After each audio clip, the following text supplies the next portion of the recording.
Hello ನಮಸ್ತೆ. Success Navodaya ತರಬೇತಿ ಕೇಂದ್ರ ಸಿಂಧನೂರು. ಈ ಸಂಸ್ಥೆಯ ಸಂಸ್ಥಾಪಕರು ಮತ್ತು ತರಬೇತಿದಾರರಾಗಿರ್ತಕ್ಕಂಥ ನಾವು ಈ ಒಂದು ವಿಡಿಯೋ ಮಾಡುವ ಮುಖ್ಯ ಉದ್ದೇಶ, ಇತ್ತೀಚಿನ ದಿನಗಳಲ್ಲಿ ನವೋದಯ ಸೈನಿಕ ಕಿತ್ತೂರು ಎಕ್ಸಾಮ್ಗಳನ್ನ ನಮ್ಮ 5ನೇ ತರಗತಿ ಮಕ್ಕಳು ಬರಿತಾ ಇದ್ದಾರೆ. ಅದಕ್ಕೆ ಅನುಗುಣವಾಗಿ ಈ ಮುಂದಿನ ತಿಂಗಳು ಮಾರ್ಚ್ ತಿಂಗಳಲ್ಲಿ ಎಕ್ಸಾಮ್ ಅಂದ್ರೆ ಯಾವುದು ಮೊರಾರ್ಜಿ ಎಕ್ಸಾಮ್ ಇದೆ ಮತ್ತು ಅಲ್ಪಸಂಖ್ಯಾತರ ಎಕ್ಸಾಮು ಆಳ್ವಾಸ್ ಎಕ್ಸಾಮ್ ಇದ್ದದರಿಂದ ಈ ಒಂದು ವಿಡಿಯೋ ಕನ್ನಡ ವಿಷಯಕ್ಕೆ ಸಂಬಂಧಪಟ್ಟಂಗೆ ವಿಡಿಯೋನ ಮಾಡ್ತಾ ಇದ್ದೀವಿ. ಯಾವುದೇ ರೀತಿಯಲ್ಲಿ ನೀವು ಪಾಲಕರು ಮತ್ತು ಪೋಷಕರು ಮತ್ತು ನನ್ನ ಪ್ರೀತಿಯ ಮುದ್ದು ಮಕ್ಕಳು ವಿಡಿಯೋ ನೋಡುವ ಸಂದರ್ಭದಲ್ಲಿ ಸ್ಕಿಡ್ ಮಾಡದೆ ಲೈಕ್ ಮಾಡಿ, ಶೇರ್ ಮಾಡಿ, ಸಬ್ಸ್ಕ್ರೈಬ್ ಮಾಡೋದನ್ನ ಮರೆಯಬೇಡಿ. ಮೊದಲನೆಯ ಪ್ರಶ್ನೆ 25 ಕನ್ನಡದ ವ್ಯಾಕರಣಕ್ಕೆ ಸಂಬಂಧಿಸಿದ 25 ಪ್ರಶ್ನೆಗಳನ್ನ, ಮಾದರಿ ಪ್ರಶ್ನೋತ್ತರಗಳನ್ನ ಈ ಒಂದು ವಿಡಿಯೋದಲ್ಲಿ ಮಾಡಲಾಗಿರುತ್ತದೆ. ಯಾರು ಮೊಬೈಲ್ ನಲ್ಲಿರ್ತಕ್ಕಂತ ವಿಡಿಯೋಗಳ ಬೇರೆ ಅನ್ಯತಾ ವಿಡಿಯೋಗಳನ್ನು ನೋಡದೆ ಈ ಒಂದು ವಿಡಿಯೋ ನೋಡಿದಾಗ ಮಾತ್ರ ನಿಮಗೆ ಜ್ಞಾನ ಅಭಿವೃದ್ಧಿಗೊಳ್ಳುತ್ತದೆ ಮತ್ತು ವಿಷಯಕ್ಕೆ ಸಂಬಂಧಪಟ್ಟಂಗೆ ನೀವು ಆದರ್ಶ ಮೊರಾರ್ಜಿ ಎಕ್ಸಾಮ್ಗಳನ್ನ ಪಾಸ್ ಮಾಡಿಕೊಳ್ಳಲು ಬಹಳ ಉಪಯುಕ್ತವಾದ ಪ್ರಶ್ನೆಗಳಿವಾಗಿರ್ತವೆ. ಮೊದಲನೆಯ ಪ್ರಶ್ನೆ ಬಂದಾಗ ನೋಡೋಣ. ಮೊದಲನೆಯ ಪ್ರಶ್ನೆ 1ನೇ ಪ್ರಶ್ನೆ ಇದಾಗಿರುತ್ತದೆ. ಮೊದಲನೇ ಪ್ರಶ್ನೆ ಪೂರ್ವ. ನೋಡಿ, ಪೂರ್ವ ಈ ಪದದ ವಿರುದ್ಧಾರ್ಥಕ ಪದ. ನೋಡಿ ಮಕ್ಕಳೇ, ಬಹಳ ಗಮನವಿಟ್ಟು ಕೇಳಿ. ಈ ಪೂರ್ವ ಪದದ ವಿರುದ್ಧಾರ್ಥಕ ಪದ ಅಲ್ಲಿ ಆಪ್ಷನ್ಸ್ ಅಲ್ಲಿ ಕೊಟ್ರೆ ಉತ್ತರ, ದಕ್ಷಿಣ, ಪಶ್ಚಿಮ, ನೈಋತ್ಯ.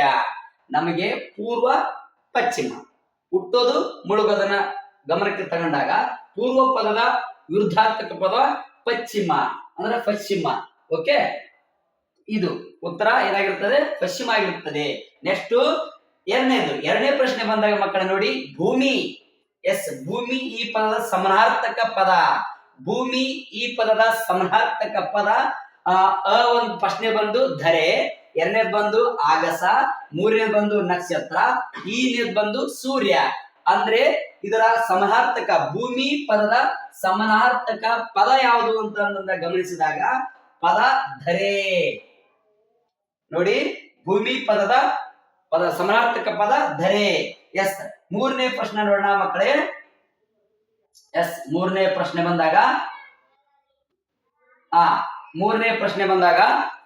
ಪ್ರಶ್ನೆ ಅಪ್ಪಣೆ. ಅಪ್ಪಣೆ ಈ ಪದದ ಮತ್ತೊಂದು ಪದ. ಅಪ್ಪಣೆಯ ಇನ್ನೊಂದು ಪದ ಯಾವುದು ಅಂತಂದಾಗ ಆಕ್ಸೆಸರ್ ಕೊಟ್ರೆ, ಅನುಮತಿ ಕೊಟ್ರೆ, ಆಜ್ಞೆ ಕೊಟ್ರೆ, ಮತ್ತೆ ಅವಸರ ಕೊಟ್ರೆ ಮತ್ತು ಅವಘಡ ಕೊಟ್ರೆ. ಅವಸರ, ಅವಘಡ ಅವು ಎಕ್ಸ್ಟೆಂಟ್ಗೆ ಮೂಲ ಕಾರಣ. ಬಟ್ ನಮಗೆ ಇಲ್ಲಿ ಅಪ್ಪಣೆ ಏನಾಗುತ್ತೆ? ಮೊದಲನೆಯ ಉತ್ತರ ಸರಿಯಾಗಿದೆ. ಅನುಮತಿ ನಾವು ಪಡ್ಕೊಂಡಾಗ, ಅಪ್ಪಣೆ ಪಡ್ಕೊಂಡಾಗ ಮಾತ್ರ ನಾವು ಯಾವ್ದಕ್ಕ ಹೋಗ್ಬೇಕಾಗುತ್ತೆ. ಅಡ್ಮಿಷನ್ ಪಡ್ಕೊಂಡಾಗ ಅಂದ್ರೆ ರಿಜಿಸ್ಟ್ರೇಷನ್ ಮಾಡ್ಕೊಂಡ್ರೆ ನಾವು ಏನು ಕ್ಲಾಸ್ ಕೊಡಕ್ಕಾಗುತ್ತೆ. ಅದ್ರಂಗೆ ಅಪ್ಪಣೆಯ ಒಂದು ಮೂಲ ಪದ ಏನಪ್ಪಾ ಅಂದ್ರೆ ಅನುಮತಿ, ಇನ್ನೊಂದು ಪದ. ಮತ್ತೆ ಇನ್ನೊಂದು ಪ್ರಶ್ನೆ, 4ನೇ ಪ್ರಶ್ನೆ ನೋಡಿ ಮಕ್ಕಳೇ. ಮೊರಾರ್ಜಿಗೆ ಸಂಬಂಧಪಟ್ಟಂಗೆ ಇವು ಮೊರಾರ್ಜಿ ಮತ್ತು ಆದರ್ಶ ಸಂಬಂಧಪಟ್ಟಂಗೆ. ಗೂಡಿನಿಂದ ಹಕ್ಕಿಗಳು ಹಾರಿದವು. ಗೆರೆ ಎಳೆದ ಪದದ ವಿಭಕ್ತಿ ಪ್ರತ್ಯಯವನ್ನ ಗುರುತಿಸಿ. ಇಲ್ಲಿಂದ ಏನ್ ಮಾಡಪ್ಪ? ಕುತ್ಕೊಂಡಿರ್ತಕ್ಕಂಥ ಹಕ್ಕಿ ಓಡೋದು, ಹೌದಾ? ಗೂಡಿನಿಂದ ಹಕ್ಕಿಗಳು ಹಾರಿದವು. ಈ ಪದದ ಏನಪ್ಪಾ? ವಿಭಕ್ತಿ ಪ್ರತ್ಯಯ ನಿಂದ. ಏನಪ್ಪಾ? ನಿಂದ. ಗೂಡಿನಿಂದ ಪ್ರಥಮವು ದ್ವಿತೀಯ ಅನ್ನು ತೃತೀಯ ಇಂದ. ಏನಪ್ಪಾ? ಚತುರ್ಥಿಗೆ ಪಂಚಮಿ ದೆಸೆಯಿಂದ. ಗೂಡಿನಿಂದ ಪಂಚಮಿ. ಆನ್ಸರ್ ಏನಪ್ಪಾ? ಪಂಚಮಿ ದೆಸೆಯಿಂದ. ನೋಡ್ರಿ, ಏನಪ್ಪಾ? ಗೂಡಿನಿಂದ ಪಂಚಮಿ. ಓಕೆ, ನೆಕ್ಸ್ಟ್ ಪ್ರಶ್ನೆ ನೋಡಿ ಮಕ್ಕಳೇ. ಇಲ್ಲಿ ನೋಡಿ, ಮತ್ತೆ 5ನೇ ಪ್ರಶ್ನೆ ಬಂದಾಗ ದವಡೆಗೆ ಸಿಟ್ಟು. ಇದನ್ನ ಸರಿಪಡಿಸಿ ಬರೆಯೋದು ನೆನಪಲ್ಲಿ. ದವಡೆಗೆ ಸಿಟ್ಟು ಬಡವನಿಗೆ ಮೂಲ. ಈ ಪದವನ್ನ ಸರಿಪಡಿಸಿ ಬರೆಯಿರಿ. ಏನಂತ ಹೇಳಿರೋದು? ಈ ಪದವನ್ನ ಉಲ್ಟಾ ಪಲ್ಟಾ ಇರುತ್ತೆ. ಆ ಪದವನ್ನ ಸರಿಯಾಗಿ ಗಾದೆ ಮಾತನ್ನ ಪರಿಪೂರ್ಣವಾಗಿ ಬರೆಯಬೇಕು, ಸರಿಯಾದ ಕ್ರಮದಲ್ಲಿ ಬರೆಯಬೇಕು, ಅದರ ಅರ್ಥವನ್ನ ಬರೆಯಬೇಕು ಅಂತ ಕೇಳೋದ್ರಲ್ಲಿ ಇಲ್ಲಿ ಬರ್ದಾರೆ. ಹಳದಲ್ಲಿ ದವಡೆಗೆ ಮೂಲ ಬಡವನ ಸಿಟ್ಟು. ಎರಡನೇದ್ದು ಮೂಲ ಬಡವನ ಸಿಟ್ಟು ದವಡೆಗೆ. ಮೂರನೇದ್ದು ಬಡವನ ಸಿಟ್ಟು ದವಡೆಗೆ ಮೂಲ. ಮತ್ 4ನೇದ್ದು ಈ ಬಡವನ ದವಡೆಗೆ ಸಿಟ್ಟು ಮೂಲ ಅಂತ ಕೇಳಿದ್ರೆ ನಮ್ಮದ ಸರಿಯಾದ ಉತ್ತರ ಯಾವುದು ಅಂದಾಗೆ ಬಡವನ ಸಿಟ್ಟು ದವಡೆಗೆ ಮೂಲ. ಏನಾಗುತ್ತೆ? ಬಡವನ ಸಿಟ್ಟು ದವಡೆಗೆ ಮೂಲ. ಎಸ್. ಆರನೇ ಪ್ರಶ್ನೆ ಬನ್ನಿ. ಆರನೇ ಪ್ರಶ್ನೆ ಬಂದಾಗ ತಾಯಿ ಏನದು? ತಾಯಿ, ಜನ್ಮ ಕೊಟ್ಟ ತಾಯಿ ಪದದ ಬಹುವಚನ ರೂಪ. ಇದು ಏಕವಚನದಲ್ಲಿ ಐತಿ. ಈ ಬಹುವಚನ ರೂಪದಲ್ಲಿ ನಾವು ತಂದಾಗ ತಾಯಿಗಳು ಮತ್ತೆ ತಾಯಿಯರು ಮತ್ತೆ ತಾಯಂದಿರು. ಇಲ್ಲಿ ಏನಾಗುತ್ತೆ ಅಂದ್ರಾಗ ತಾಯಿಯ ಇನ್ನೊಂದು ಬಹುವಚನ ರೂಪ ಮಕ್ಕಳುಗಳು ಆತರ ಬಂದಾಗ ತಾಯಿಯ ಬಹುವಚನ ರೂಪ ತಾಯಂದಿರು. ಏನಾಗುತ್ತೆ? ತಾಯಂದಿರು. Yes, okay.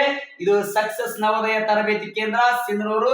ನಮ್ಮ ಸ್ಥಳ ಬರುವುದು ಸಿಂಧನೂರಿನಲ್ಲಿ ಕುಷ್ಟಗಿ ರಸ್ತೆ, ಕಲ್ಯಾಣ ಮಂಟಪ. ಯಾವುದು? ಶ್ರೀ ಕನಕದಾಸ ಕಲ್ಯಾಣ ಮಂಟಪ ಹತ್ರ ಬರ್ತದೆ, ಕುಷ್ಟಗಿ ಹೋಗುವ ದಾರಿಯಲ್ಲಿ.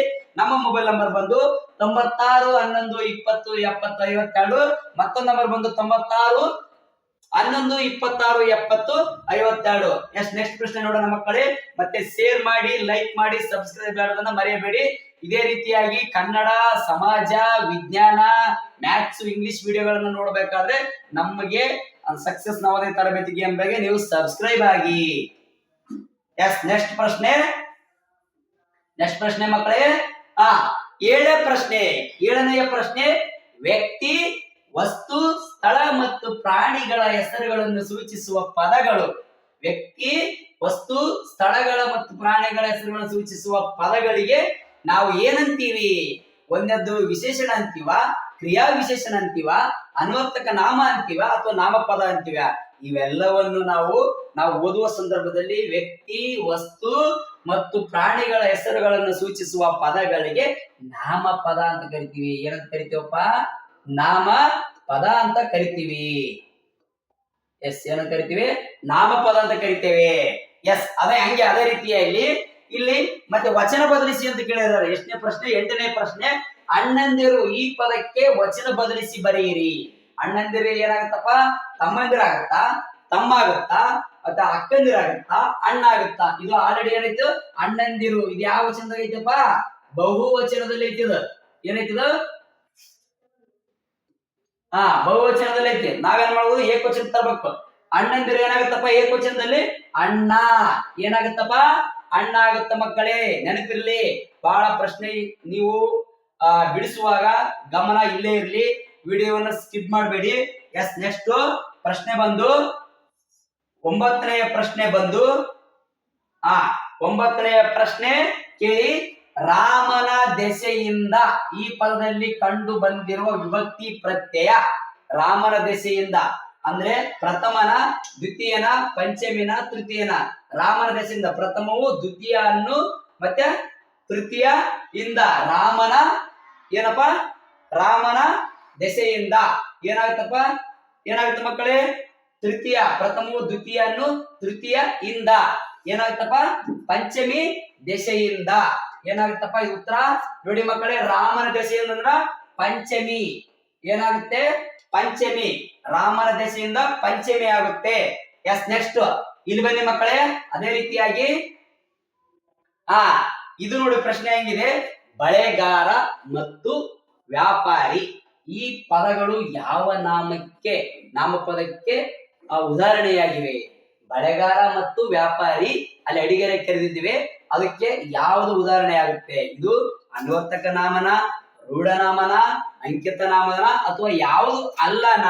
ನೋಡ್ರಿ, ವೃತ್ತಿ, ಕುಂಟ, ಕುರುಡ, ಅಂಗವಿಕಲ ಇವೆಲ್ಲವೂ ಏನರ್ಥ ಆಗುತ್ತಪ್ಪ ಅಂದ್ರ ಅನ್ವರ್ಥಕ ನಾಮಗಳಿಗೆ ಸಂಬಂಧಪಟ್ಟಾಗೆ ಆಗುತ್ತೆ. ಎಸ್, ಏನಾಗುತ್ತೆ? ಅನ್ವರ್ಥಕ ನಾಮ. ಎಸ್, ಓಕೆನಾ?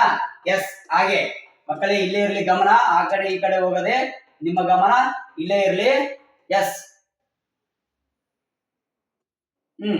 ನೆಕ್ಸ್ಟ್ ಕ್ವಶನ್ 11ನೇ ಪ್ರಶ್ನೆ. ಎಷ್ಟನೇ ಪ್ರಶ್ನೆ? 11ನೇ ಪ್ರಶ್ನೆ. 11ನೇ ಪ್ರಶ್ನೆ ಬಂದು ಕನ್ನಡ ಸಂಧಿಗಳು ಯಾವುವು? ಕನ್ನಡ ಸಂಧಿಗಳು ಯಾವುವು ಅಂತ ಕೇಳಿದ್ರೆ, ಕನ್ನಡದ ಸಂಧಿಗಳು ಲೋಪ ಸಂಧಿನ, ಆಗಮನ ಸಂಧಿನ, ಆದೇಶ ಸಂಧಿನ, ಅಥವಾ ಈ ಮೇಲಿನ ಎಲ್ಲವನ್ನ? ನೋಡಿ ಮಕ್ಕಳೇ, ಕನ್ನಡ ಸಂಧಿಗಳು ಈ ಮೇಲಿನ ಎಲ್ಲವೂ. ಏನಪ್ಪಾ?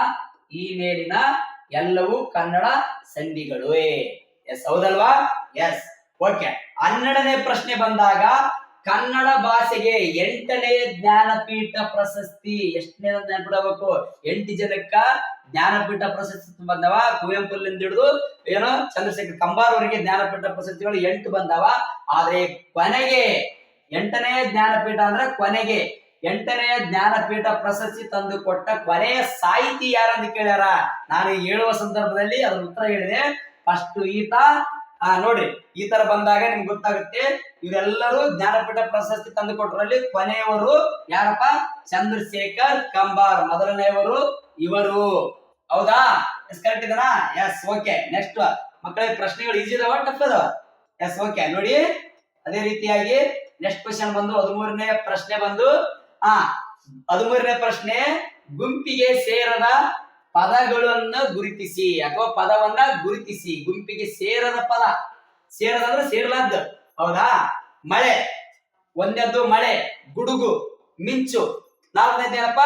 ಭೂಮಿ. ಇವು ಏನಪ್ಪ ಇದ್ರಲ್ಲಿ ನೋಡ್ರಿ, ಗುಂಪಿಗೆ ಸೇರೋದು ಯಾವ್ದೈತಪ್ಪ? ಇದು ಮಳೆ ಅಂದ್ರೆ ಮಾಡನಾಗ ಇರ್ತೈತಿ, ಇದನ್ನು ಕೂಡ ಮೋಡದಲ್ಲೇ ಇರ್ತೈತಿ, ಇದು ಮಿಂಚು ಕೂಡ ಮೋಡದಲ್ಲೇ ಇರ್ತೈತಿ. ಬಟ್ ಭೂಮಿ ಇಲ್ಲ. ಅಂದ್ರೆ ಸೇರದ ಪದ ಯಾವ್ದಪ್ಪ? ಭೂಮಿ. ಎಸ್ ಧರೆ. ಓಕೆ, ಈ ತರ ಉತ್ತರ ಇರುತ್ತೆ. ನೆಕ್ಸ್ಟ್ 14ನೇ ಪ್ರಶ್ನೆ ನೋಡಿ ಮಕ್ಕಳೇ, ಕನ್ನಡದ ಮೂರನೆಯ ರಾಷ್ಟ್ರಕವಿ ಯಾರು ಅಂತ ಕೇಳ್ತಾರ ಜೊತೆ ಕೇಳುವ ಸಂಭವ ಕೂಡ ಐತಿ. ಆಯ್ತಾ? ಹಾಗಾಗಿ ಮಕ್ಕಳೇ ಇಲ್ಲಿ ಕನ್ನಡದ 3ನೇ ರಾಷ್ಟ್ರಕವಿ ಯಾರು ಅಂತ ಕೇಳ್ಯಾರ. 1ನೇದು ಗಿರೀಶ್ ಕಾರ್ನಾಡ್ನ, 2ನೇದು ಕುವೆಂಪುನ, 3ನೇದು ಎಂ ಗೋವಿಂದಪ್ಪಯ್ಯನ, 4ನೇದು GS ಶಿವರುದ್ರಪ್ಪನ. ಕನ್ನಡದ 3ನೇಯ ರಾಷ್ಟ್ರಕವಿ ಯಾರು ಅಂತಂದಾಗ ನೋಡಿ ಮಕ್ಕಳೇ, ಯೋಚನೆ ಮಾಡಿ ಯಾರಾಗಿರ್ಬೋದು? 3ನೇಯ ರಾಷ್ಟ್ರಕವಿ GS ಶಿವರುದ್ರಪ್ಪ. ಯಾರಪ್ಪ? 3ನೇಯ ರಾಷ್ಟ್ರಕವಿ GS ಶಿವರುದ್ರಪ್ಪ. ಮೊದಲನೆಯ ರಾಷ್ಟ್ರಕವಿ ಯಾರಪ್ಪ ಅಂದ್ರ ಎಂ ಗೋವಿಂದಪ್ಪಯ್ಯ. 3ನೇಯ ಅಂದ್ರೆ 2ನೇಯ ಯಾರಪ್ಪ ಅಂದ್ರೆ ಕುವೆಂಪು. ಎಸ್ ಓಕೆ, ಕನ್ಫ್ಯೂಸ್ ಮಾಡ್ಕೋಬೇಡಿ ಮಕ್ಕಳೇ. ಓಕೆ, ಅದೇ ರೀತಿಯಾಗಿ ನೆಕ್ಸ್ಟ್ 15ನೇ ಕ್ವಶನ್ ನೋಡಿ ಮಕ್ಕಳೇ. 15ನೇ ಕ್ವಶನ್, ಕರ್ಣ ಪದದ ಅರ್ಥ. ನೋಡು, ರಾಮಾಯಣ ಮಹಾಭಾರತದಲ್ಲಿ ಕರ್ಣ ಇರ್ತಾನ. ಆತ ಎಲ್ಲಿಂದ ಹುಟ್ಟಿದಂತ ನಿಮ್ಗೆ ಗೊತ್ತಾಗ್ಬಿಡುತ್ತೆ, ಉತ್ತರ ಗೊತ್ತಾಗ್ಬಿಡುತ್ತೆ. ಆಯ್ತಾ? ಕರ್ಣ ಪದದ ಅರ್ಥ ತಲೆನ, ಕಣ್ಣುನ, ದಾನಶೂರ ಕರ್ಣನ ಅಥವಾ ಕಿವಿನ? ಇಲ್ಲಿ ನೋಡ್ರಿ 15ನೇ ಪ್ರಶ್ನೆ, ಕರ್ಣದ ಮೂಲ ಪದದ ಯಾವುದು ಅಂದ್ರೆ ಕಿವಿ. ಕರ್ಣಕ್ಕೆ ಇನ್ನೊಂದು ಪದದ ಅರ್ಥ ಕಿವಿ. Yes okay. ಹಾಗೆ ನೆಕ್ಸ್ಟ್ ಬನ್ನಿ 16ನೇ ಪ್ರಶ್ನೆ, ಇವು ಯೋಗವಾಹಗಳಾಗಿವೆ. ಮೊದಲನೇದು ಅನುಸಾರ ವಿಸರ್ಗನ. ನಿಮ್ಮ ಉತ್ತರ ಪ್ಲುತ ಸಂಧ್ಯನ ಅಥವಾ ಋಸ್ವಸ್ವರ ದೀರ್ಘಸ್ವರನ ಮತ್ತು ವರ್ಗೀಯ ಅವರ್ಗೀಯನ. ಮಕ್ಕಳೇ ನೋಡಿ, ಇದು ಯಾವ್ದಂತ ತಿಳ್ಕೊಳ್ಳೋಣ. ಇಲ್ಲಿ ಯೋಗವಾಹಗಳು, ವರ್ಣಮಾಲೆಗಳು ಬರ್ತಾವ ಯೋಗವಾಹಗಳು. ಅದರಲ್ಲಿ 2 ಅದಾವ. ಅವೇ ಇದರಲ್ಲಿ ಯಾವುದು ಅಂದ್ರೆ ಅನುಸ್ವಾರ ವಿಸರ್ಗ. ಏನಪ್ಪಾ? ಅನುಸ್ವಾರ ವಿಸರ್ಗವನ್ನ ಇವು ಯೋಗವಾಹಗಳಂತ ಕರಿತೀವಿ. ಎಸ್ ನೆಕ್ಸ್ಟ್ನೇದು ನೋಡ್ರಿ, ಇಲ್ಲೊಂದು ಚಂದ ಕೊಟ್ಟನ. ಇದೇನಪ್ಪಾ ಅಂದ್ರೆ ನೋಡ್ರಿ 15ನೇ ಪ್ರಶ್ನೆ, ಕನ್ನಡದಲ್ಲಿ ವ್ಯಾಕರಣಕ್ಕೆ ಸಂಬಂಧಪಟ್ಟಿರ್ತಕ್ಕಂಥ ಪ್ರಶ್ನೆಗಳಲ್ಲಿ 15ನೇ ಪ್ರಶ್ನೆ ಯಾವುದು ಅಂದ್ರೆ, ಉಪ್ಪಿಗಿಂತ ರುಚಿ ಇಲ್ಲ, ತಾಯಿಗಿಂತ. ಮುಂದೆ ನೋಡ್ರಿ ಆಕ್ಷನ್ಸ್ ನೋಡಮ್ರಿ. ಉಪ್ಪಿಗಿಂತ ರುಚಿ ಇಲ್ಲ, ತಾಯಿಗಿಂತ ಏನೈತಿ ನೋಡಮ್ರ. ತಾಯಿಗಿಂತ ಬದುಕಿಲ್ಲನ, ತಾಯಿಗಿಂತ ಮುಪ್ಪಿಲ್ಲನ, ತಾಯಿಗಿಂತ ಸಾವಿಲ್ಲನ, ತಾಯಿಗಿಂತ ಬಂಧುವಿಲ್ಲನ. ಇದರಲ್ಲಿ ಉತ್ತರ ಯಾವ್ದು ನೋಡೋಣ. ಇದರಲ್ಲಿ ನೋಡಿ ಮಕ್ಕಳೇ, ಸರಿಯಾಗಿ ಬಂದದು ಉಪ್ಪಿಗಿಂತ ರುಚಿ ಇಲ್ಲ, ತಾಯಿಗಿಂತ ಬಂಧು ಇಲ್ಲ. ಎಸ್ ಹೌದಾ? ಇದು ನಿಮ್ಮ ಉತ್ತರ, ಬಂಧುವಿಲ್ಲ. ಎಸ್ ಏನಪ್ಪಾ? ಬಂಧುವಿಲ್ಲ. Yes next okay. ಹಾಗೆ 16ನೇ ಪ್ರಶ್ನೆ, ಯಾವ ಪ್ರಶ್ನೆ? 16ನೇ ಪ್ರಶ್ನೆ, ತಾಯಿಗೆ ನಾವು ಪತ್ರ ಬರೆಯುವಾಗ